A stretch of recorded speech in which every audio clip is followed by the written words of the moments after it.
दोस्तों, हिंदू धर्म न केवल एक धर्म है बल्कि ये जीवन को जीने की एक संपूर्ण प्रक्रिया है, जिसके अंतर्गत व्यक्ति के जन्म के पहले से ही उसके पूरे जीवन और जीवन के बाद तक के समस्त कार्यों को निर्धारित किया गया है। और इसके लिए हिंदू धर्म में 16 संस्कारों का वर्णन है। हमारी आज की इस वीडियो में हम आपको हिंदू धर्म के इन्हीं 16 संस्कारों के बारे में बताने वाले हैं, इसलिए हमारी आज की इस वीडियो को बहुत ही ध्यान से अंत तक जरूर देखिएगा।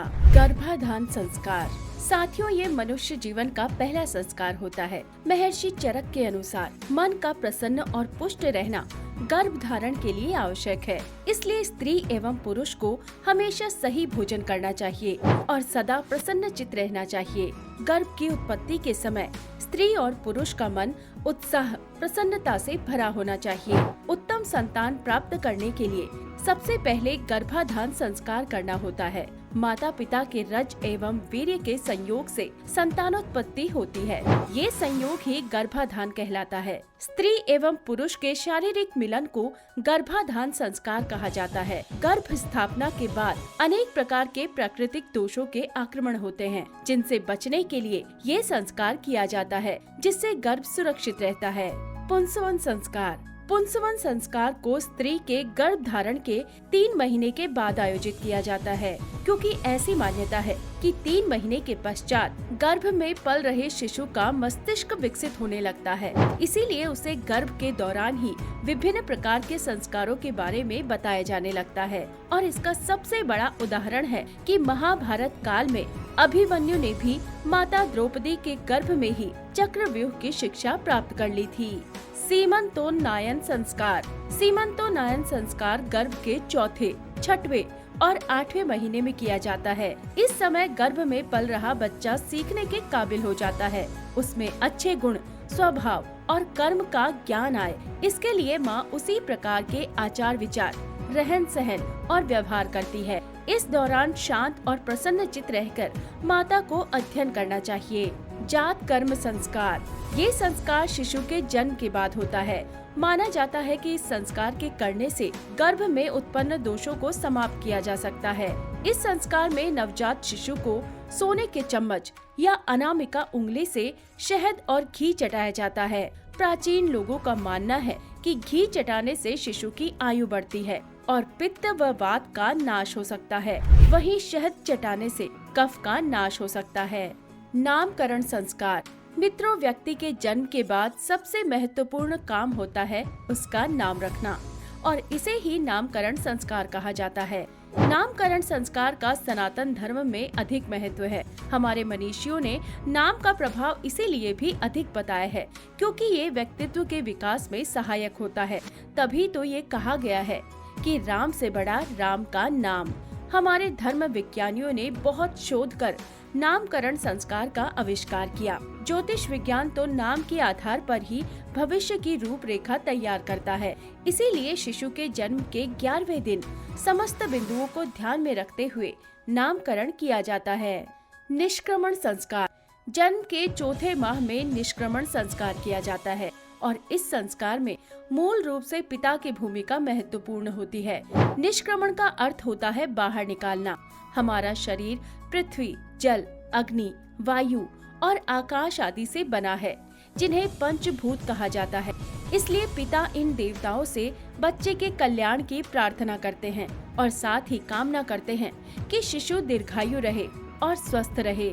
अन्नप्राशन संस्कार। अन्नप्राशन संस्कार बच्चे के दांत निकलने के समय अर्थात 6-7 महीने की उम्र में किया जाता है। इस संस्कार के बाद बच्चे को अन्न खिलाने की शुरुआत हो जाती है। प्रारंभ में उत्तम प्रकार से बना अन्न जैसे खीर, खिचड़ी, भात आदि दिया जाता है, ताकि बच्चा मानसिक और शारीरिक रूप से मजबूत हो। चूड़ा कर्म संस्कार या मुंडन। चूड़ा कर्म संस्कार अर्थात मुंडन का सनातन संस्कृति में विशेष महत्व है। इस संस्कार में शिशु के सिर से बाल पहली बार काटे जाते हैं। ये संस्कार तब किया जाता है जब शिशु की आयु 1 वर्ष, 3 या 5 वर्ष अथवा 7वें वर्ष हो जाती है। ऐसा करने से शिशु के बालों के साथ साथ कई प्रकार के रोगों का भय भी दूर हो जाता है। कर्ण भेद संस्कार। हमारे मनीषियों ने सभी संस्कारों को वैज्ञानिक कसौटी पर कसने के बाद ही प्रारंभ किया है।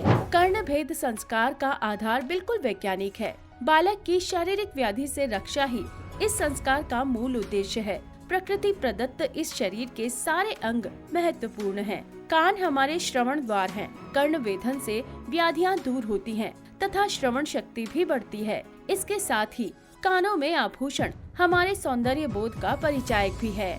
उपनयन संस्कार, ये संस्कार विशेष रूप से बालकों के लिए बनाया गया है और इस संस्कार को यज्ञोपवीत संस्कार के नाम से भी जाना जाता है। इस संस्कार में बालक को पूजा और विधि विधान के साथ जनेऊ धारण करवाया जाता है। जनेऊ में 3 धागे होते हैं जिन्हें ब्रह्मा, विष्णु और महेश का प्रतीक माना जाता है। प्राचीन काल में इस संस्कार के बाद ही किसी बालक को वेदों के अध्ययन का अधिकार प्राप्त होता था। विद्यारंभ संस्कार, उपनयन संस्कार हो जाने के बाद बालक को वेदों का अध्ययन करने का अधिकार प्राप्त हो जाता है।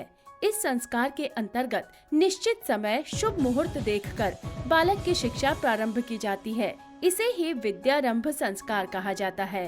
केशांत संस्कार, विद्यारंभ संस्कार में बालक गुरुकुल में रहते हुए वेदों का अध्ययन करता है। उस समय वो ब्रह्मचर्य का पूर्ण पालन करता है तथा उसके लिए केश और दाढ़ी व जनेऊ धारण करने का विधान है। शिक्षा पूरी हो जाने के बाद गुरुकुल में ही केशांत संस्कार किया जाता है। इसके बाद दाढ़ी बनाने की क्रिया संपन्न की जाती है, इसलिए इसे शमश्रु यानी कि दाढ़ी काटने के संस्कार भी कहा जाता है।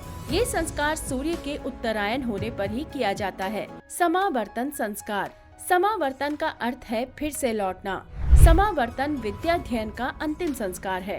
पढ़ाई पूरी हो जाने के बाद ब्रह्मचारी अपने गुरु की आज्ञा से अपने घर लौटता है, इसीलिए इसे समावर्तन संस्कार कहा जाता है। इस संस्कार में वेद मंत्रों से अभिमंत्रित जल से भरे हुए 8 कलशों से विधि पूर्वक ब्रह्मचारी को स्नान कराया जाता है, इसलिए इसे वेद स्नान संस्कार भी कहते हैं। इस संस्कार के बाद ब्रह्मचारी गृहस्थ जीवन में प्रवेश पाने का अधिकारी हो जाता है।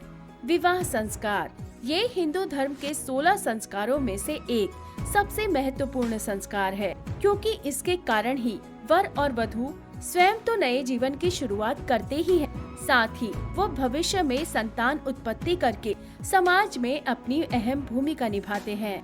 विवाह अग्नि संस्कार, इस संस्कार में वर वधू के द्वारा विवाह के दौरान किए गए हवन यानी विवाह अग्नि को शादी के बाद नव विवाहित जोड़े के द्वारा अपने घर में लाकर पवित्र स्थान पर प्रज्वलित किया जाता है। अंत्येष्टि संस्कार या अंतिम संस्कार, ये व्यक्ति के जीवन का आखिरी संस्कार है जिसे मृत्यु के बाद किया जाता है। इस संस्कार में घर से अग्नि ले जाकर शमशान घाट पर शव को चिता पर लेटाकर चिता प्रज्वलित कर दिया जाता है और प्रार्थना की जाती है कि व्यक्ति को जन्म और मृत्यु के इस बंधन से मुक्ति मिल सके। तो दोस्तों, हमारा वीडियो आपको कैसा लगा हमें कमेंट करके जरूर बताएं। साथ ही वीडियो को लाइक करके चैनल को जरूर सब्सक्राइब कर लें। नमस्कार, धन्यवाद।